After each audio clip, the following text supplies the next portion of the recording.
नमस्कार, सुप्रभात, जय हिंद। मैं रवि मोहन शर्मा आप सभी का स्वागत करता हूं। उम्मीद है तैयारी फिर से शुरू कर दी होगी आपने। नवंबर में आप सभी का एग्जाम है। उस एग्जाम के लिए जी तोड़ मेहनत कर लीजिए। ये समय है अपने आप को सिद्ध करने का। तो मेरे भाइयों बहनों, फिर मैं आपसे यही बोलूँगा, बहुत अच्छे से और बहुत तरीके से कोई भी क्लास मिस मत करना। करंट अफेयर्स की जो सीरीज लेकर आया हूं उसमें सभी प्रश्न अपने आप में बहुत महत्वपूर्ण हैं। सबसे बड़ी बात जो है इसमें वो ये है कि इसमें आप सभी को जितने भी फैक्ट दिखाई देंगे उसमें कुछ संगठनों के नाम भी दिखाई देंगे, लाइक सीमा सुरक्षा बल। तो इससे संबंधित जितने भी फैक्ट हों या सड़क ब्यूरो उससे संबंधित जितने भी फैक्ट हों, बीएसएफ उससे जुड़े जितने फैक्ट हों, सारे फैक्ट्स को लिपिबद्ध करते जाइएगा।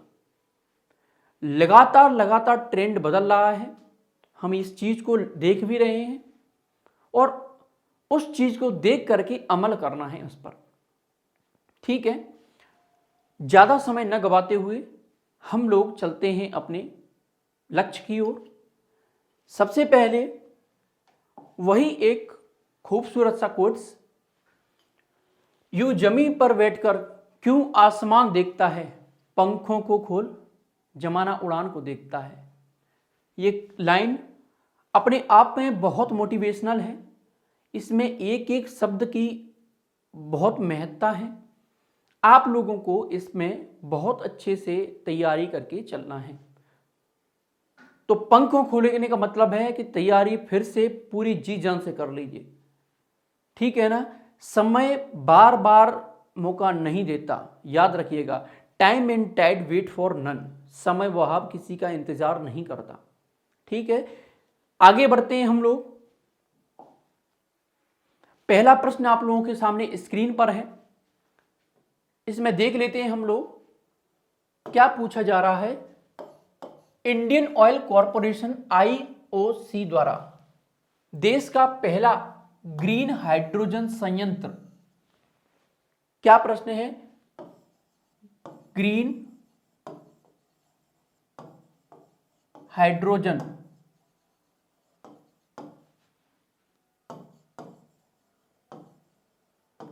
संयंत्र, ग्रीन हाइड्रो संयंत्र कहां पर स्थापित किया जाएगा? पहला ऑप्शन है पटना, दूसरा है मथुरा, तीसरा है रांची और चौथा है लखनऊ।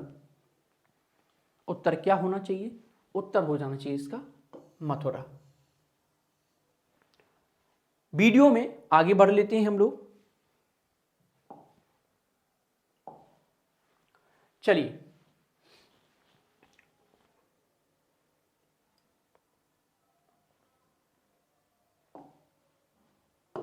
इंडियन ऑयल कॉरपोरेशन द्वारा मथुरा रिफाइनरी में, मथुरा रिफाइनरी का आप लोगों ने नाम सुना होगा, बहुत बड़ी रिफाइनरी है ये इंडियन ऑयल कॉरपोरेशन की। इसका देश का पहला ग्रीन हाइड्रोजन संयंत्र स्थापित किया जाएगा। कहां पर किया जाएगा दोस्तों? इंडियन ऑयल कॉरपोरेशन द्वारा मथुरा रिफाइनरी में। इस संयंत्र का निर्माण क्यों किया जा रहा है? भविष्य में स्वच्छ ऊर्जा की बढ़ती हुई मांग को पूरा करने के लिए। ठीक है, लोगों को स्वच्छ ऊर्जा की आवश्यकता होगी, उसको पूरा करने के लिए इस संयंत्र का निर्माण किया जा रहा है। जल्दी से देख लेते हैं। आईओसी इंडियन ऑयल कॉरपोरेशन, इसके अध्यक्ष हैं श्रीकांत माधव वैद्य। ध्यान देने की बात है, ध्यान दीजिएगा। अध्यक्ष कौन है? श्रीकांत माधव वैद्य। स्थापना होती है आईओसी की 30 जून 1959 में इसकी स्थापना हो जाती है। मुख्यालय कहां पर है? मुंबई में। मतलब ये सिर्फ एक संयंत्र है मथुरा वाला, इसका मुख्यालय कहां पर है भैया? मुंबई में। यह एक महारत्न कंपनी है। सबसे बड़ी बात, ये फैक्ट क्या कहता है कि ये एक महारत्न कंपनी है। तो हम लोगों ने आईओसी से भी संबंधित प्रश्न पढ़ लिया है, इंडियन ऑयल कॉरपोरेशन के बारे में, मथुरा रिफाइनरी के बारे में भी पढ़ लिया है। आगे नए प्रश्न की ओर बढ़ते हैं जल्दी से। चलिए, क्या है प्रश्न?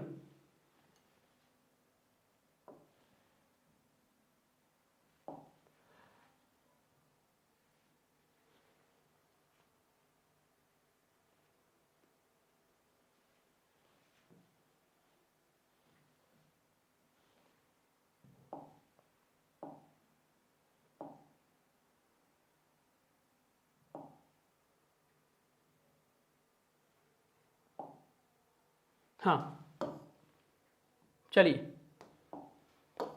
अंतर्राष्ट्रीय सहयोग एवं सम्मेलन केंद्र रुद्राक्ष की स्थापना कहाँ की गई है? प्रश्न क्या पूछा जा रहा है? अंतर्राष्ट्रीय सहयोग एवं सम्मेलन केंद्र रुद्राक्ष की स्थापना कहाँ की जा रही है? देखिए दोस्तों, ध्यान रखिएगा, रुद्राक्ष नाम आ जाएगा, रुद्राक्ष। प्रश्न कहाँ है? उज्जैन, वाराणसी, कोयंबटूर और नासिक।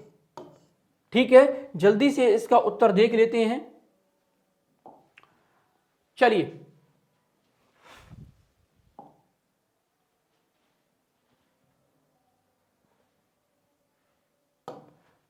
हाल ही में प्रधानमंत्री मोदी ने उत्तर प्रदेश के वाराणसी में बहुत सारी परियोजनाओं को उद्घाटन किया है। उन्हीं में से वाराणसी में अंतर्राष्ट्रीय सहयोग एवं सम्मेलन केंद्र रुद्राक्ष का भी उद्घाटन किया है। किसने किया है इसका उद्घाटन? प्रधानमंत्री नरेंद्र मोदी ने। नाम क्या है? रुद्राक्ष। अब आ जाते हैं एक और महत्वपूर्ण फैक्ट की तरफ। इस केंद्र का निर्माण जापान के सहयोग से किया जा रहा है।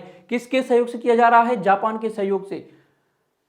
इस सम्मेलन में केंद्र में, इस सम्मेलन है, एक सम्मेलन केंद्र है, इसमें 108 रुद्राक्षों का निर्माण किया जा रहा है। मतलब रुद्राक्ष बनेंगे, मंदिर के रूप में रुद्राक्ष बनेंगे 108। ठीक है, तो अब देख लेते हैं ये फैक्ट। एक नाम आ गया भाई इंपोर्टेंट, जापान। एक और इंपोर्टेंट नाम था प्रधानमंत्री मोदी, ये बने हैं पीएम। इनसे संबंधित आप सब जानकारी जानते हैं। अब आ जाते हैं जापान की तरफ। जापान है, इसकी राजधानी है टोक्यो। भैया जापान है, टोक्यो मत। तो जो टोक्यो हो गई इसकी राजधानी। जापान, कहना क्या चाह रहा है भैया? पान लेने जा। तो वो बोलता है भैया जापान, पान लेने जा रहे हो तो टोक्यो मत। ठीक है ना, टोक्यो समझते हैं ना, टोकना नहीं है। अब आ जाते हैं प्रधानमंत्री इसके, योशिहिदे सुगा। प्रधानमंत्री कौन है इसके? Yoshihide Suga. योशिहिदे इसके सुगा इसके प्रधानमंत्री हैं। मुद्रा यहाँ की येन है। ठीक है, मुद्रा यहाँ की कौन है? येन। विधानमंडल इसका कहाँ क्या है? विधानमंडल को डायट बोलते हैं। दोस्तों प्रश्न ये कई बार पूछा गया है कि जापान की विधानसभा का या विधानमंडल का नाम क्या है, तो पूछा जाता है तो इसका नाम है डायट। ठीक है, पहला फैक्ट हम लोगों ने जल्दी से इसका पढ़ लिया था। राजधानी क्या है? टोक्यो। प्रधानमंत्री कौन है? Yoshihide Suga. मुद्रा है येन और विधानमंडल है डायट। आगे नए प्रश्न की ओर बढ़ते हैं जल्दी से। चलिए,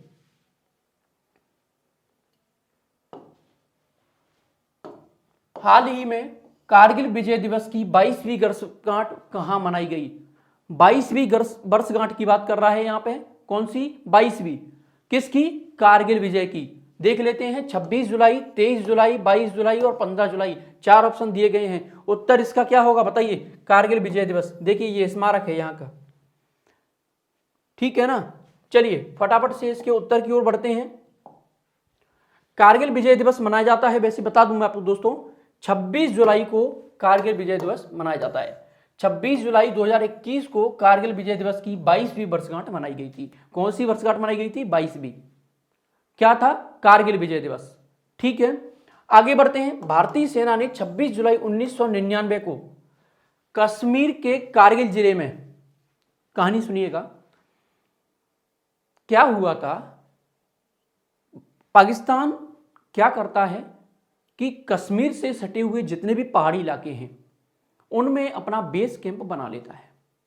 वहां पर वो आतंकवादियों को शरण देता है और वहां के जो घुसपैठिए हैं वो भारत पर हमला करने के लिए तैयार रहते हैं।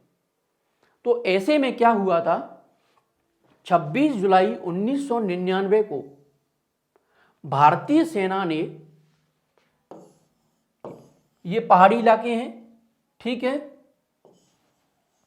ये पहाड़ी इलाके हैं, यहां पर इनके बेस कैंप बने हुए हैं पाकिस्तान के। हिंदुस्तान के सेना ने यहां के जो बेस कैंप थे इनको तहस नहस कर दिया, ठीक है, और इन जो बेस कैंप थे इनके, इन पर कब्जा कर लिया। जब भारत के लोगों ने इन चौकियों पर नियंत्रण किया, ये चौकी के रूप में स्थापित की गई थी, कर लिया, तो इस खुशी में कारगिल दिवस मनाया जाता है। लेकिन हमारा नुकसान ये हुआ था दोस्तों कि इस कारगिल युद्ध में लगभग 500 जवान समाप्त हुए, खत्म हुए थे, और 1100 से अधिक जवान घायल हुए थे। ये हम लोगों को नुकसान उठाना पड़ा था। एक ऑपरेशन चलाया गया था इस कारगिल युद्ध के लिए, उस ऑपरेशन का नाम क्या है, ऑपरेशन विजय, ठीक है, याद रखिएगा। ऑपरेशन विजय किस चीज के लिए मनाया गया था, कारगिल के लिए। इस प्रकार हम लोगों का ये प्रश्न भी यहां पे कंप्लीट होता है। बढ़ लेते हैं आगे की ओर भाई। चलिए, निम्नलिखित में से कौन सा दिवस प्रत्येक वर्ष 29 जुलाई को मनाया जाता है, जल्दी से बताइएगा भैया। देख रहे होंगे भाई टाइगर साहब दौड़ने को तैयार हैं, समझ जाइए, बाघ दिवस। अंतरराष्ट्रीय बाघ दिवस मनाया जाता है 29 जुलाई को, बहुत इंपॉर्टेंट है, आजकल चर्चा में है, नोट डाउन कर लीजिए। 29 जुलाई को अंतरराष्ट्रीय बाघ दिवस मनाया जाता है, ठीक है। इसकी व्याख्या की ओर जल्दी से बढ़ते हैं। चलिए, व्याख्या क्या कहती है, अंतरराष्ट्रीय बाघ दिवस प्रत्येक वर्ष 29 जुलाई को मनाया जाता है। अच्छी बात है, 29 जुलाई को मनाया जा रहा है, और ये बहुत अच्छी पहल भी है। देखिए, कोई भी दिवस कब मनाया जाता है, उसको हाईलाइट करने के लिए, जिससे लोग इस चीज के बारे में अवेयर हों। बाघ दिवस हम लोग मना रहे हैं तो इसका मतलब है कि हमें बाघों का संरक्षण करना है, क्योंकि बाघ की प्रजातियां विलुप्त होती जा रही हैं। जैसे आप देखेंगे सोन चिड़िया विलुप्ति की कगार पर है। मध्य प्रदेश सरकार द्वारा उसके लिए एक अभियान भी चलाया गया था कि जो भी इसको देखेगा उसको नगद इनाम दिया जाएगा। उसकी कुछ पुरस्कार राशि भी रखी गई थी, 1100-1200 जो भी है। अब ये चीजें क्यों करी जा रही हैं, project elephant, project tiger, project white bear मतलब सफेद भालू, ये क्यों चलाए जा रहे हैं, उस प्रजाति को विलुप्ति की कगार से होने से बचाने के लिए, ठीक है। 2019 की रिपोर्ट क्या कहती है, 2019 की रिपोर्ट कहती है कि भारत में कुल 2967 बाघ हैं। कितने हैं, 2967 बाघ। ये किसी भी देश के मुकाबले सबसे ज्यादा बाघ हैं। विश्व में सबसे ज्यादा बाघ वाला देश बन गया है भारत 2019 के आंकड़ों के हिसाब से।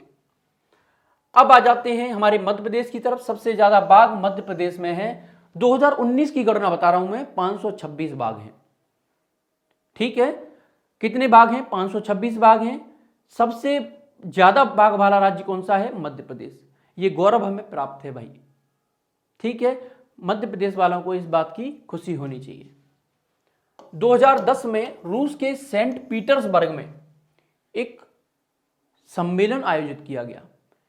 इस सम्मेलन में कहा गया कि भाई 29 जुलाई को हम हर वर्ष अंतर्राष्ट्रीय बाघ दिवस मनाया करेंगे, ठीक है। कहां पर, सेंट पीटर्सबर्ग में।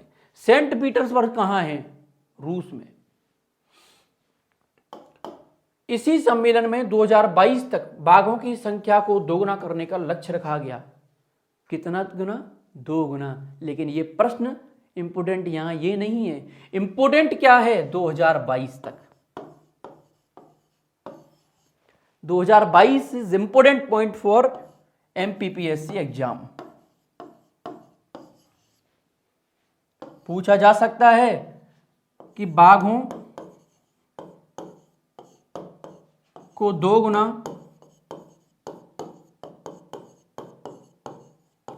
करने का लक्ष्य कब तक रखा गया है।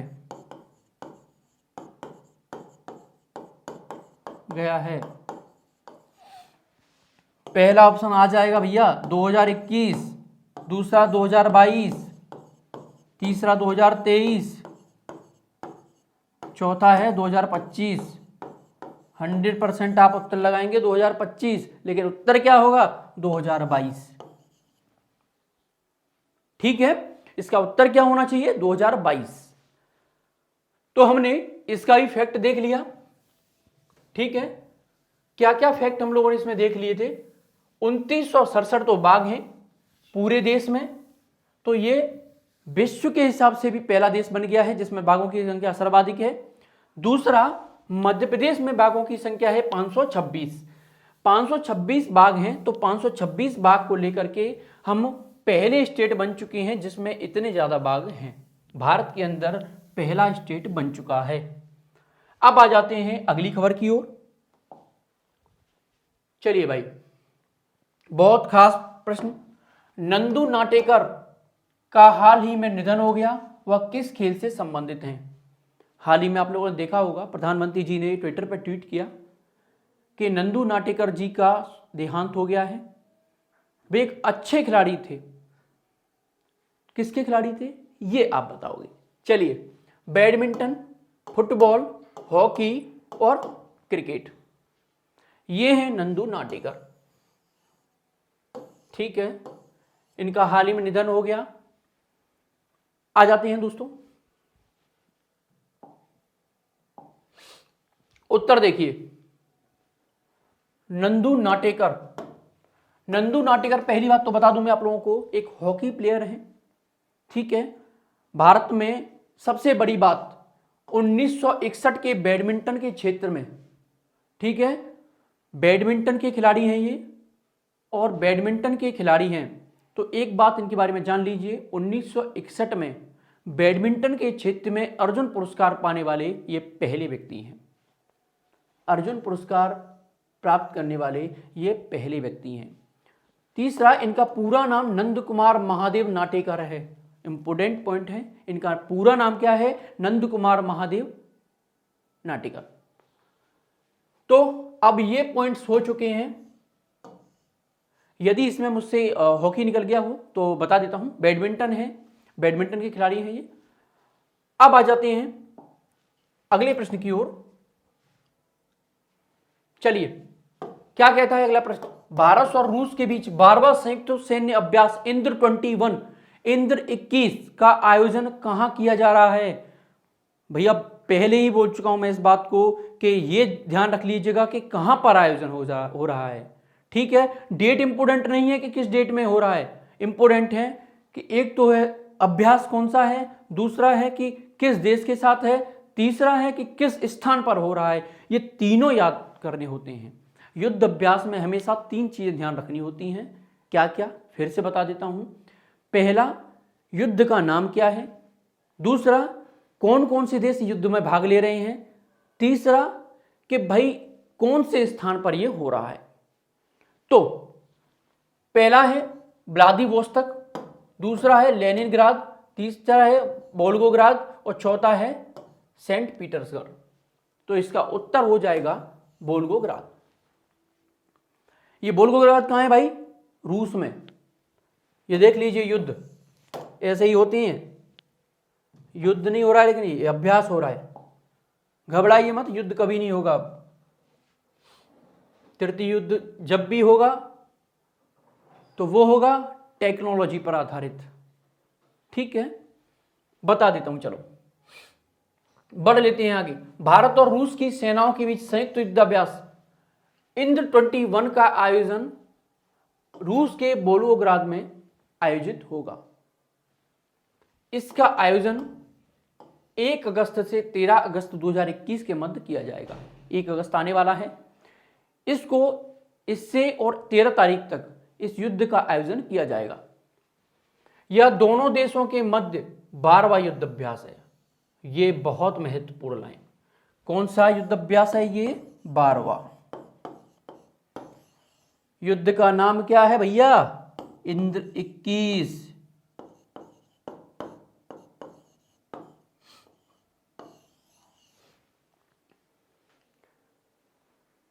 याद रखिए, इंद्र ने 2021 में रस की वर्षा की।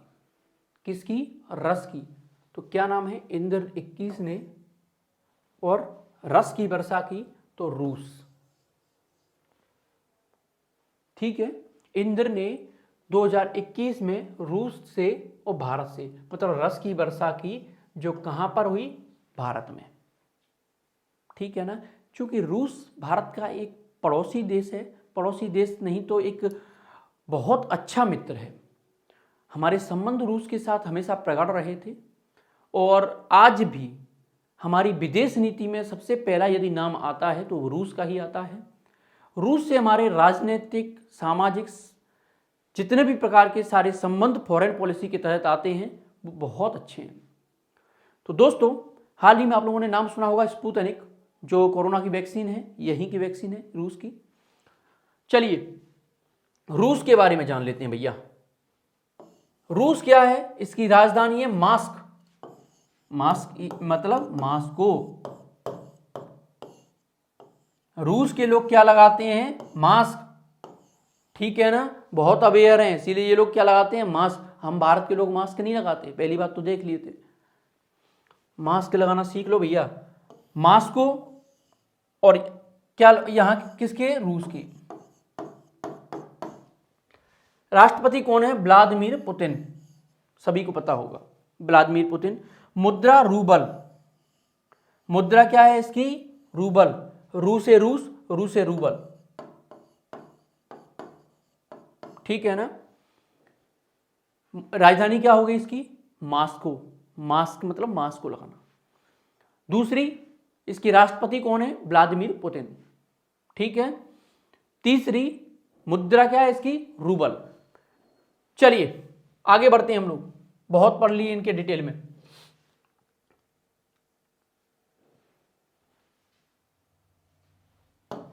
नागरिक उड्डयन सुरक्षा ब्यूरो BCAS की महानिदेशक के रूप में किसे नियुक्त किया गया है?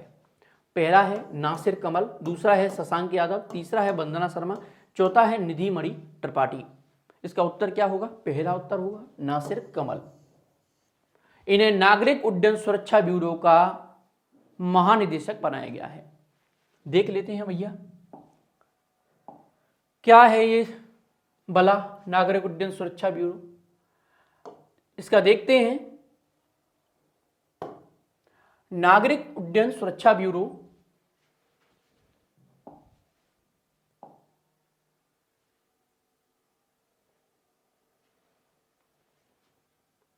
नासिर कमल को हाल ही में नागरिक उड्डयन मंत्रालय में bureau of civil aviation security BCAS का महानिदेशक नियुक्त किया गया है।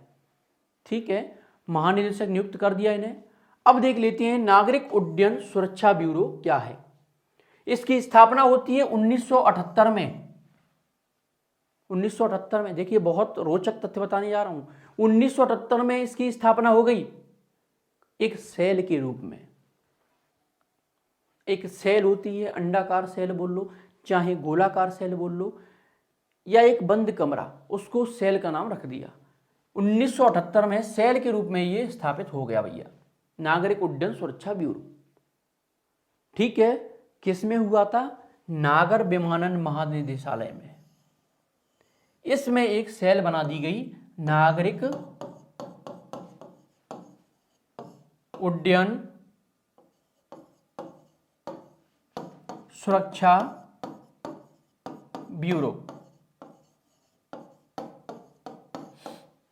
किस में एक सेल बना दी गई थी? ये बना दी गई थी नागरिक उड्डयन सुरक्षा ब्यूरो। ठीक है, ये नागर विमानन महानिदेशालय में ये सेल बना दी गई। ठीक है, अब 1 अप्रैल 1987 को यह स्वतंत्र विभाग बन गया, जब इसने अपना काम बहुत अच्छे से सीख लिया। सेम कोचिंग जैसा हाल है भैया, एक व्यक्ति किसी कोचिंग में मास्टर जी पढ़ाते हैं, मास्टर जी किसी कोचिंग में पढ़ा रहे हैं, उनकी प्रसिद्धि बहुत अच्छी हो गई, उनका बहुत अच्छा नाम हो गया, उन्होंने अलग से उस संस्था को छोड़ करके अपनी संस्था बना ली।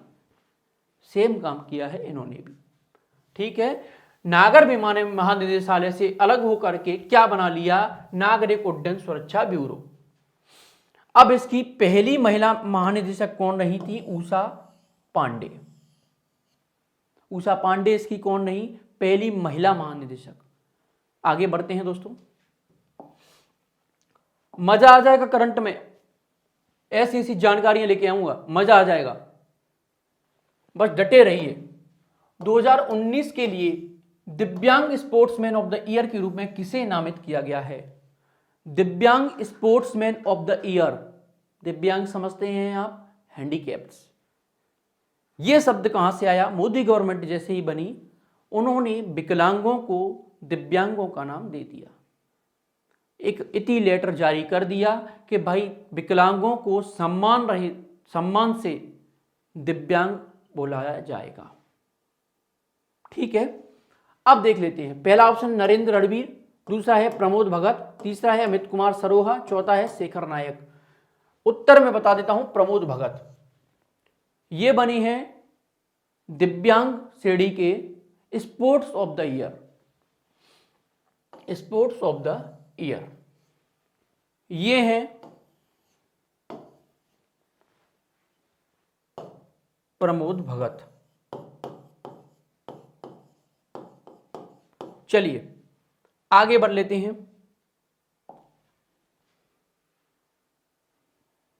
प्रमोद भगत के बारे में थोड़ा सा पढ़ लेते हैं दोस्तों। पैरा शटलर प्रमोद भगत को 2019 के लिए दिव्यांग स्पोर्ट्समैन ऑफ द ईयर के रूप में नामित किया गया है। किसके फील्ड में, 2019 के। ठीक है, दिव्यांग स्पोर्ट्समैन ऑफ द ईयर। दूसरा, प्रमोद भगत टोक्यो पैरालंपिक में भी भाग ले रहे हैं। किसमें, टोक्यो पैरालंपिक, जो अभी हाल ही में चल रहा है। प्रमोद भगत ने हाल ही में दुबई पैरा बैडमिंटन टूर्नामेंट में 2 स्वर्ण एवं 1 कांस्य पदक जीता है। अब देखो, इसमें एक चीज ऐसी छुपी हुई है जो हो सकता है आप में से कई विद्यार्थियों को नहीं पता हो। नाम आता है शटलर। शटलर, शटलर कौन होता है भाई, शटलर बोलते हैं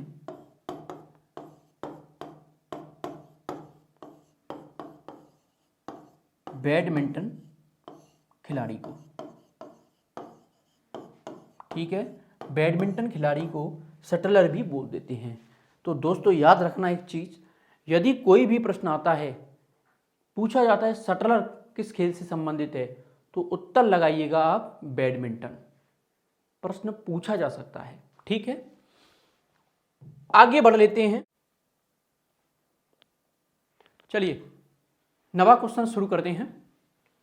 प्रश्न है, सुप्रीम कोर्ट ने 97वें संविधान संशोधन अधिनियम के एक हिस्से को रद्द कर दिया है। ये 97वां संविधान संशोधन अधिनियम किससे संबंधित है? 4 विकल्प आप लोगों के सामने हैं, पंचायत, सरकारी समितियां, नगरपालिका और न्यायाधिकरण। यहां पे सरकारी नहीं है, सहकारी समितियां हैं। ठीक है, तो आपको दोस्तों आंसर बता देता हूं मैं इसका, सहकारी समिति से संबंधित है ये। अब बढ़ लेते हैं इसकी व्याख्या की ओर। चलिए व्याख्या क्या कहती है। हाल ही में सुप्रीम कोर्ट ने 97वें संविधान संशोधन के भाग 9B, 97 में एक है भाग ए, एक है भाग बी। ठीक है ना, इसके बी पार्ट को यहां पर रद्द कर दिया है। ये रद्द क्यों किया गया है, इसके पीछे का कारण देख लेते हैं। 2013 में गुजरात सरकार ने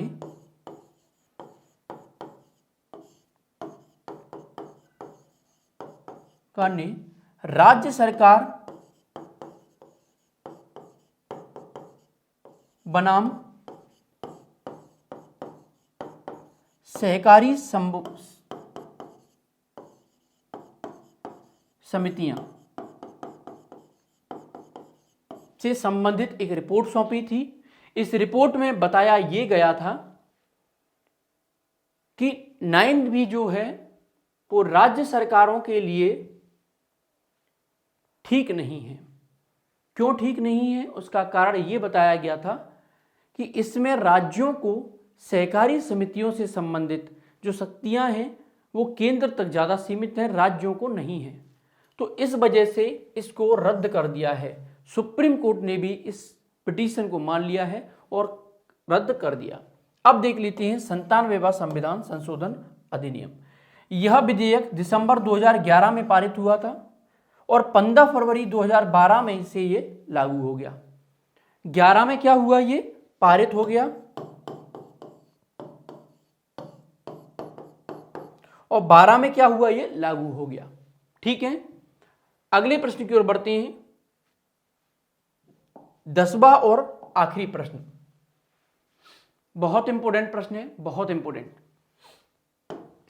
कटलेस एक्सप्रेस 2020 अभ्यास कौन सा है? कटलेस एक्सप्रेस 2021 के बारे में निम्नलिखित में से कौन सा कथन सही है? यह जुलाई 2021 से 6 अगस्त 2021 तक अफ्रीका के पूर्वी तट पर आयोजित किया गया। ठीक है भैया, मान लिया। दूसरा है भारतीय नौसेना का जहाज तलवार भारत की ओर से इस अभ्यास में भाग ले रहा है। अब आप सोचेंगे भाई सेना इसमें भाग ले रही है या जहाज भाग ले रहा है? यहां पर ये करके आएंगे आप कि केवल एक। इसका उत्तर क्या देके आएंगे आप? केवल एक। लेकिन ध्यान दीजिएगा, इस युद्ध अभ्यास में सबसे बड़ी जो बात है वो यही है कि इसमें तलवार नाम का ये जो जहाज है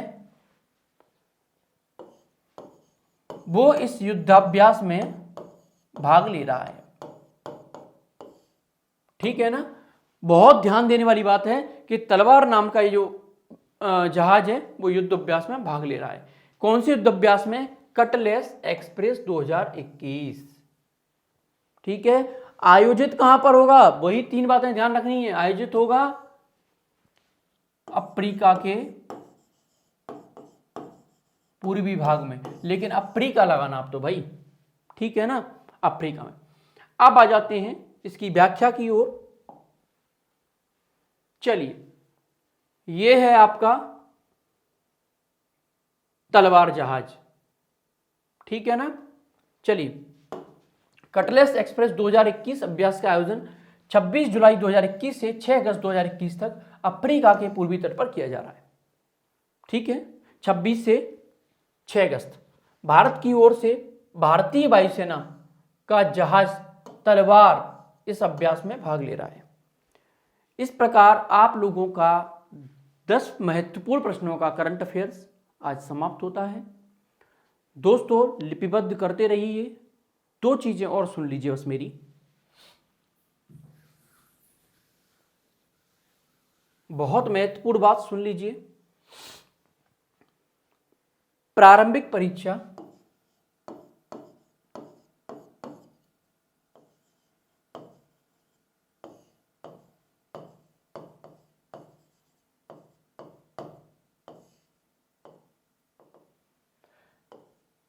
जो विद्यार्थी ये श्योर हैं कि उनका प्रारंभिक परीक्षा में उत्तीर्ण हो रहे हैं, वो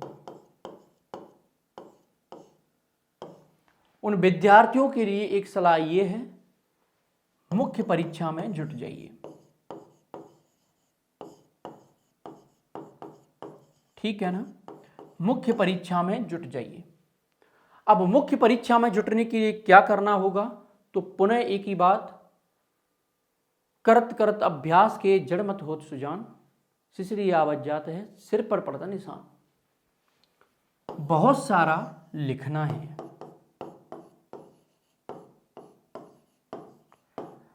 हमारे एक मार साहब थे, हमसे कहते थे तुम नहीं लिखोगे तो पटवारी बनोगे, और पटवारी बन गए तो खसरा खतौनी सब लिखना ही पड़ेगा आपको भैया। ठीक है ना? तो अब लिख लो तो अधिकारी बन जाओगे, डीसी और डीएसपी, दोनों में से एक पोस्ट तो आप जो चयन करें मिल जाएगी, लिख लोगे तो मुख्य परीक्षा वालों को मैं एक ही सलाह दूंगा, 8 से 10 घंटे रोजाना प्रैक्टिस करनी है तो करनी है, लिखना है तो लिखना है। कोई भी चीज उठा कर देख रहे हैं, ग्राफ बनाइए, प्रेजेंटेशंस बनाइए, ये सब खुद से करनी पड़ेगी। सिनॉप्सिस तैयार कीजिए, की पॉइंट्स बनाइए, डायरी बनाइए, डायरी में अपने कोई भी पार्ट, मान लीजिए मुगल व्यवस्था पूछी गई है, मुगल प्रशासन, प्रश्न पूछा गया है अकबर की राजपूत पॉलिसी, राजपूत पॉलिसी,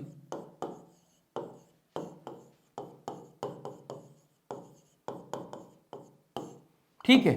इस प्रश्न से संबंधित जितने भी चीजें हैं, सिर्फ ये प्रश्न कवर नहीं करना है, फिर हमको कवर करना है अकबर की हर एक पॉलिसी, अकबर की राजपूत पॉलिसी क्या थी, अकबर की गंगा जमुनी तहजीब की क्या विशेषताएं हैं, अकबर की प्रशासन की क्या विशेषताएं हैं, वो एक ही पेज में पूरा फॉर्मेटिंग होना चाहिए।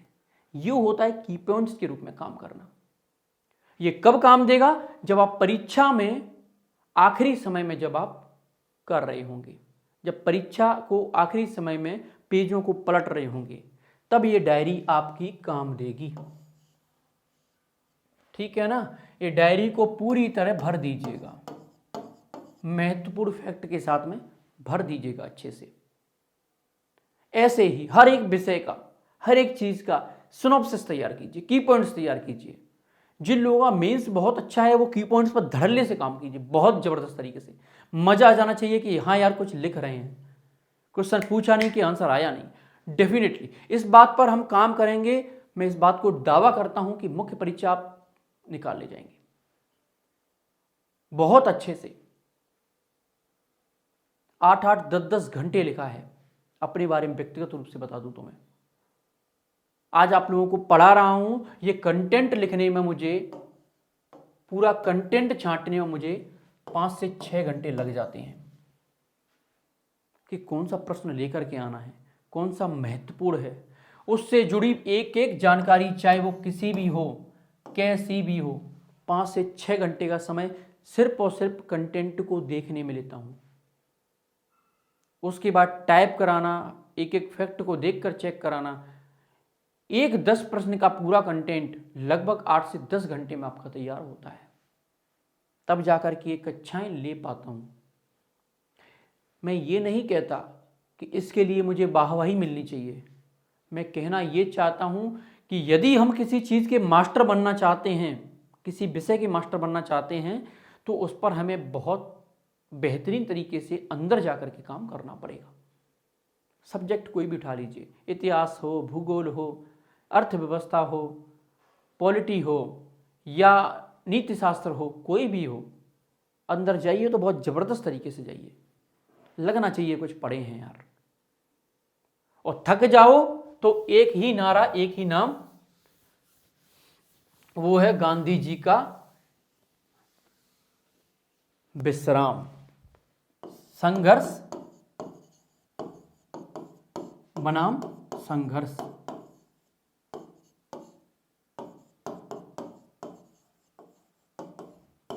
या इसको लेकर के यहां दे देते हैं हम लोग विराम। संघर्ष कीजिए, थोड़ा सा रुक जाइए, लग रहा है कि थोड़ा सा थक चुके हैं मानसिक रूप से, विराम ले लीजिए और पुनः संघर्ष में लग जाइए। गांधी जी का पहला नियम था ये, संघर्ष विराम संघर्ष। ठीक है, आज का वीडियो यहीं पे अंत करते हैं। कुछ लोगों को समस्या ये हो रही होगी कि भाई इतना बड़ा वीडियो कैसे बना दिया। देखिए, करंट अफेयर्स हो या कोई भी सब्जेक्ट हो, बहुत इत्मीनान से पढ़िए यार, मज़ा आ जाएगा। जल्दी में मैं फैक्ट्स को पढ़ाता चला जाऊंगा, आप लोगों को रटाता चला जाऊंगा, मज़ा नहीं आएगा यार उसमें। शब्दों को सुनिए, कहना क्या चाहता हूँ, क्या मैसेज आप लोगों तक पहुँचाना चाहता हूँ, वो पढ़िए। ठीक है, चलिए इसी के साथ मैं विदा लेता हूँ। जय हिंद, जय भारत।